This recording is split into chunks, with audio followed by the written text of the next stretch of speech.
కాకినాడ జిల్లా తాళ్లూరు గ్రామంలో బీసీ కులాల ఆత్మీయ సమావేశం జరిగింది. బీసీల ఐక్యతతోనే రాజ్యాధికారం సాధ్యమని వక్తలు స్పష్టం చేశారు. 13 బీసీ కులాలకు చెందిన ప్రతినిధులు, యువత, మహిళలు భారీ సంఖ్యలో పాల్గొన్న ఈ సమావేశంలో విద్య ద్వారానే సామాజిక మార్పు సాధ్యమని, పిల్లలను ఉన్నత చదువులు చదివించాలని పిలుపునిచ్చారు. ఒక ఐఏఎస్, ఐపీఎస్ స్థాయికి చేరుకుంటే సమాజం మొత్తం గౌరవిస్తుందని, బీసీ పిల్లలు అలాంటి ఉన్నత స్థానాలను లక్ష్యంగా పెట్టుకోవాలని ఆకాంక్షించారు. బీసీల భవిష్యత్తు కోసం ఐక్యత, విద్య రెండూ అవసరమని వక్తలు పేర్కొన్నారు. జాతి ఒక చోట పుట్టి ఉంటే ఆ జాతి మరో చోటకి వలసపోతే ఆ జాతికి రిజర్వేషన్ ఉండదు. ఇది ఎక్కడ దౌర్భాగ్యం మనకు అర్థం కాదు.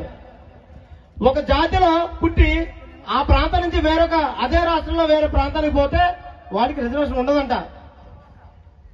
మరి 28 కులాలు ఆ తరహా జాతులు మరి ఈ రాష్ట్రంలో ఉన్నాయంటే మీకు నమ్మశక్యంగా ఉందా సోదరులారని అడుగుతున్నాం. అలిసిపోయి సొలసపోయి పొడుగున్న జాతిని నేర్కొల్పాలి, మేలుకొల్పిన జాతిని ముందుకు తీసుకెళ్లాలనే ఉద్దేశంతో అతి చిన్న వయసులో మరి నేను రోడ్డు ఎక్కడం జరిగింది. ఈ రాష్ట్రంలో 20 కుటుంబాలు 30 అక్కడ 20 కుటుంబాలు ఉన్నాయంటే ఓట్లు లేకపోతే రాజకీయ నాయకులు వచ్చినప్పుడు మాత్రమే వాళ్ళు మనకు గుర్తొస్తారు. ఉత్తప్పుడు మనకి వాళ్ళు గుర్తురారు. వాళ్ళు మన కులస్తులు అయి ఉండొచ్చు, లేకపోతే మన బీసీలు అయి ఉండొచ్చు, లేకపోతే వేరే వేరే కార్యవర్గాలు ఏదైనా జరిగినప్పుడు ఈ రోజున ఇక్కడ జనం కావాలి కాబట్టి ఆ 20 కుటుంబాల దగ్గరకు 30 కుటుంబాల దగ్గరకు మనం వెళ్తాం.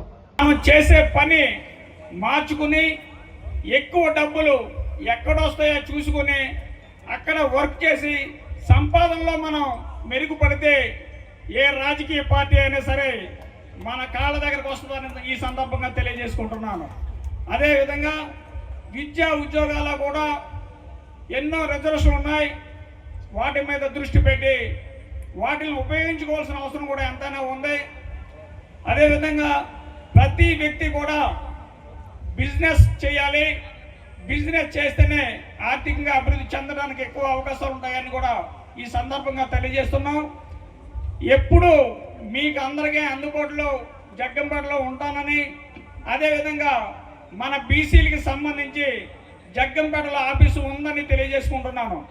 గత 5-6 సంవత్సరాల నుంచి కూడా ఆఫీసు రన్ చేస్తున్నాం. ఇప్పుడు కూడా మొన్ననే ఈ మధ్యనే 15 రోజులైంది కాకినాడలో డిమార్ట్ దగ్గరలో బీసీ సంక్షేమ సంఘానికి సంబంధించి ఆఫీస్ కూడా ఓపెన్ చేసాం.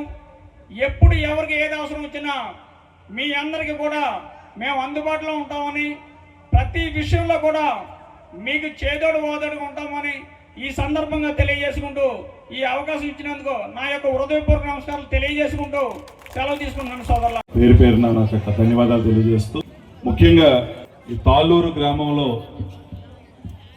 ఈరోజు ఈ బీసీ సంక్షేమ సంఘం ఐక్య వేదిక తరఫున ఇంత చక్కటి సమావేశాన్ని ఏర్పాటు చేసినటువంటి 12 కులాలకు సంబంధించినటువంటి ప్రతినిధులందరికీ, 13 కులాలకు సంబంధించినటువంటి ప్రతినిధులందరికీ పేరు పేరున నా హృదయపూర్వకమైనటువంటి ధన్యవాదాలు తెలియజేస్తా ఉన్నాను. మన ఎదుగుదల మన ఆలోచనల నుంచి ప్రారంభమవుతుంది. ఒక గ్రామంలో ఈ విధంగా మన అందరం కలవాలి,